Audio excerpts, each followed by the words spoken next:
should have shown you the top, but these, Thomas's Jimmy Jams, because it's pajama day at school today, so thank you, Nanny, for the pajamas. God bless you.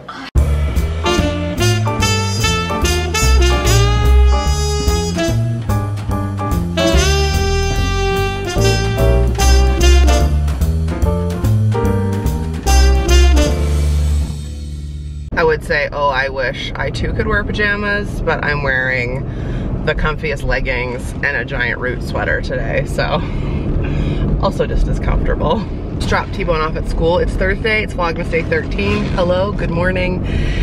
And I've been listening to Taylor Swift's Reputation this morning because she announced she has a Netflix concert special coming out on New Year's Eve.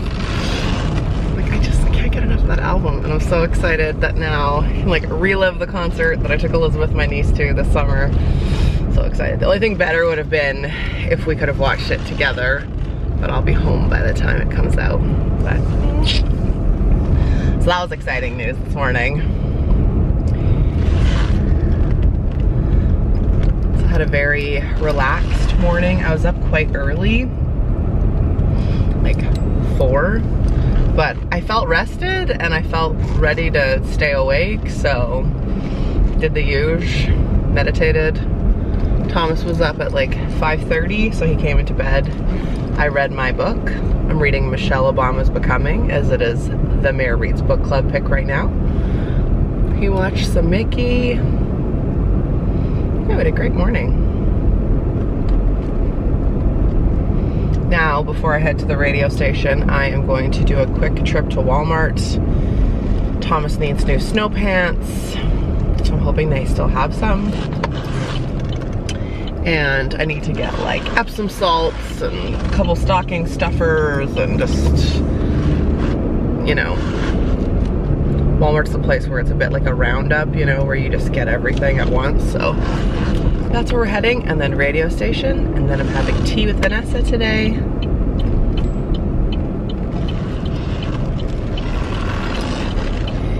Yesterday's advent calendar was have 1 hour without screen time, and I had mentioned that I thought it was going to be quite difficult. And since I didn't vlog yesterday, I thought I would give you an update on how it went. As I said in yesterday's empties video, I definitely need to curb my screen time. I'm well aware of this. And I don't mean work screen time, I mean just mindlessly scrolling. But did well yesterday, so, you know, spin class for an hour, which I wasn't gonna count.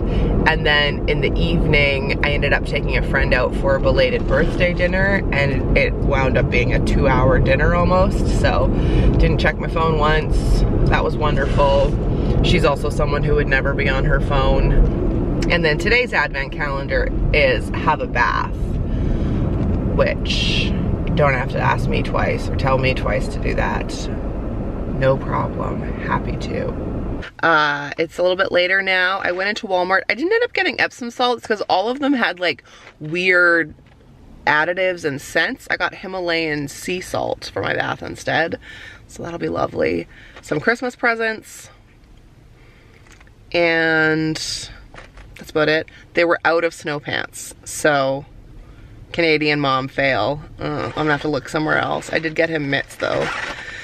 And now I am just getting ready to drive to Vanessa's. We're gonna hang out and have some tea. I brought her Christmas present wrapped in a Mareathon or tote. And I'm a little bit nervous because in my opinion, it is like the best gift for her. So I'm either worried she's already bought it for herself, or that like 5 other people will have thought to buy her for this for her for Christmas.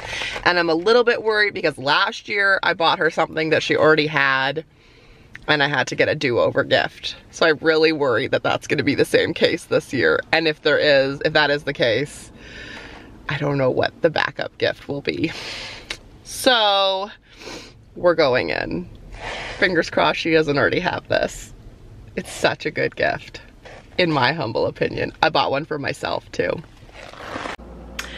Well, I just accidentally fell asleep. Only for, I think, about 15 minutes. Thank goodness I had set an alarm on my phone just in case I did. I came home from Vanessa's and wasn't super hungry, so I just took a snack and laid down, and then here we are. It's 2:25 and I have to go pick up Thomas from school. But was up at 4, I think I told you that earlier, and I had worked ahead today, so I'm not feeling like stressed or whatever. I would have sat at my desk if I needed to, but I didn't, so I took a little break. Pick up Thomas from school, and we're gonna go somewhere else to see if I can find snow pants. And then I'll come home and let him have a break, and I will do a little bit of work on my laptop, but thank goodness I set my alarm. Or for sure I would have slept through school pickup, and for sure my phone was on silent, so I wouldn't have known it, and I would have panicked. Oh, okay, so 5:05, we're up, we're ready, we're going, taking out the garbage. Just life, you know. Just like, what would be the appropriate thing to have up year round so you could always have twinkle lights? Comment below. I am home with Toodles, and by the light of the Christmas tree, he's watching some Mickey. I think Mickey has officially surpassed Elmo for the first time in 7 years. I'm gonna do some work. But I thought I would show you what I got Vanessa, because I also got one for myself. One of my favorite books, actually 2 things. Did I listen to both? Yeah. I am working on a blog post of all the books that I read this year. Oh, I look a bit crazy, don't I? Oh, you take a nap, your mascara smudges. Also this morning when I was doing my makeup, I sneezed, so I got mascara down here. And someone genius on Instagram messaged me and said, this tip, which I feel like she changed my life today. I was like, did you know you were gonna change your life today? She's like, all in a day's work. So, I don't know if you're like me, but every time I do my mascara, I'd say once every other or 3 times, I suddenly have to sneeze, and then I get it all down here. She said, when you feel that sneeze coming, just do this. And then you sneeze onto your fingers and not your under eye. It's like, that is genius. So, did that just change your life too? You sneeze, you put your finger. Right. Anyone else always have to sneeze after they do their mascara? I can feel it coming. I'm like, today I even did eyeshadow that was everywhere. Anywho, oh, there we go. Now you can see the Christmas tree. Just tuck my face out. Oh, you can see T-Bone too. So nice. Right. So I am working on a blog post to document all of the books that I read in 2018, but it's much more labor intensive than I thought because I want to link them. But what I'm gonna do is I'm gonna do a video about the books, and then I'll do an adjoining blog post so you can link them and you can see them yourself. But I figured it'd be faster and more entertaining if I talked about the books than if I just wrote about them, and I honestly don't want to write a synopsis on 32 books. And some in a video I'll be able to just be like, this was good, no, yes, no, didn't finish it. Anyway, the reason why I was starting to tell you that was 2 of the books that I listened to in 2018 were by Mel Robbins. Kick-Ass by Mel Robbins, and The 5-Second Rule. And I loved both of them. 5-Second Rule was a suggestion from Vanessa, who I saw today, and then Kick-Ass was a suggestion from my friend Jess. Kick-Ass isn't a book, it's like her doing like coaching sessions with people, but live coaching sessions. It was awesome. Spoiler alert for my books video. The long way around that is I bought Vanessa and myself the 5-Second Journal from Mel Robbins. And I was so convinced that she would either own it already because she also loves Mel. She actually got to see her speak this year at a conference, or like 5 other people would have bought it for her and she'd never even heard of it. So I was so happy. Yeah, so I'll try and show it to you. It's just, it kind of is like adjacent or accompanying the book, but if you haven't read the book, it would still totally make sense, I think. I haven't like watched videos on it yet. I'm not gonna delve into it until the new year, but is this gonna be way too dark? Oh no, you can still see. So you just fill these in every day. Da da da da. And then there's on this side, there's a brain dump.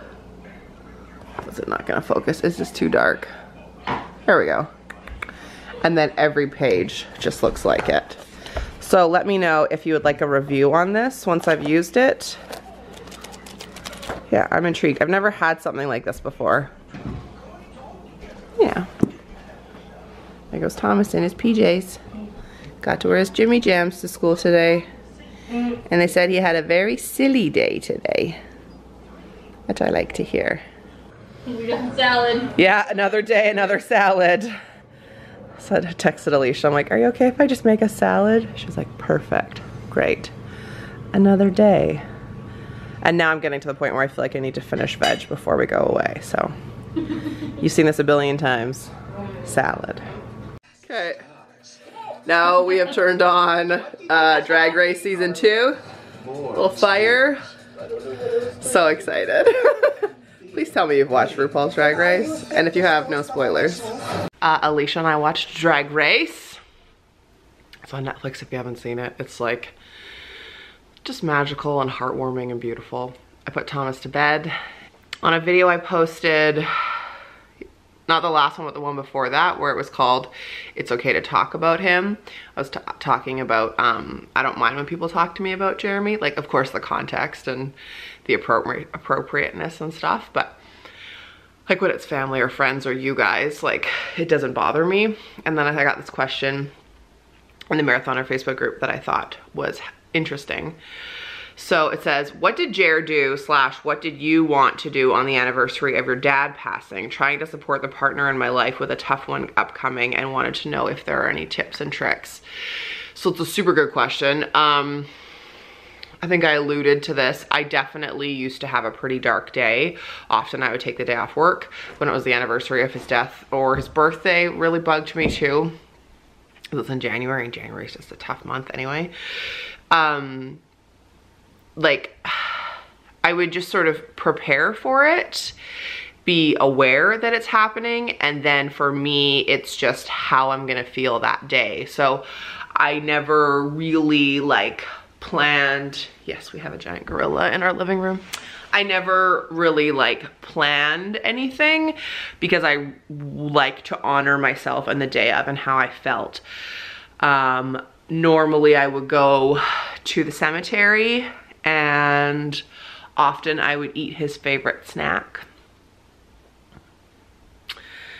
Think about him, be upset, but really allow myself to not feel any pressure to feel a certain way or do a certain thing. So that's maybe not a super helpful answer for you, but my advice would be maybe like have some stuff on the back burner, like in case your partner wants to do something, but I would really just take cues from him or her, like depending on how they're feeling, what they want to do. I would just offer up some stuff like, do you want to stay home? Do you want to go to the cemetery? Do you want to do something that he loved to do? Like, would you like to honor him? So maybe ahead of the day, know a few things that maybe he would have loved. We definitely got Dairy Queen a few times because my dad loved Dairy Queen. Or like ate Pringles. There's been years where I've taken like a piece of birthday cake up to the cemetery. I think honestly, just people acknowledging it's really nice. And having someone in your life who's supportive. Like even on the 1-year anniversary of Jeremy passing, like Leanne spent the day with me and she was ready to like, if I wanted to go out for lunch or dinner or whatever. And then when she came over and it was obvious that I didn't want to, I was happy watching Friends on the couch. She and Thomas just like went and got pizza and went and got some of my favorite snacks and some drinks. And then that was it. Like she was just here, but taking a cue from me. Because I think when you're grieving or you're having one of those dark days, like Luke on Gilmore Girls, the last thing you want to do is feel like you have to behave a certain way or the expectation is that you have to do something. or you have to behave a way, or you have to go do something. Like, I didn't even go to the cemetery on Jeremy's 1 year. I went a couple of days later. Like, and I think we had gone a few days before too. I just go when the mood strikes. So hopefully that's helpful. Yeah, just have some stuff like waiting in the wings, but take a cue from them for sure. Thank you for watching. This feels like a real chatty, rambly vlog today, which is okay. So I'm gonna go have a bath now. I will see you tomorrow for day 14. Excuse me. It's 8:30 and she's yawning. I guess we were up at 4 o'clock. Tomorrow's day 14, which means there'll be another giveaway. Today also marks 10 days until I see my sister, my niece, and my brother-in-law. Very excited. Okay. All right. You need to stay here. I'm gonna go upstairs and have a bath. Thank you for watching. Lace up, become a marathoner, subscribe to my channel, and I'll see you tomorrow. Bye.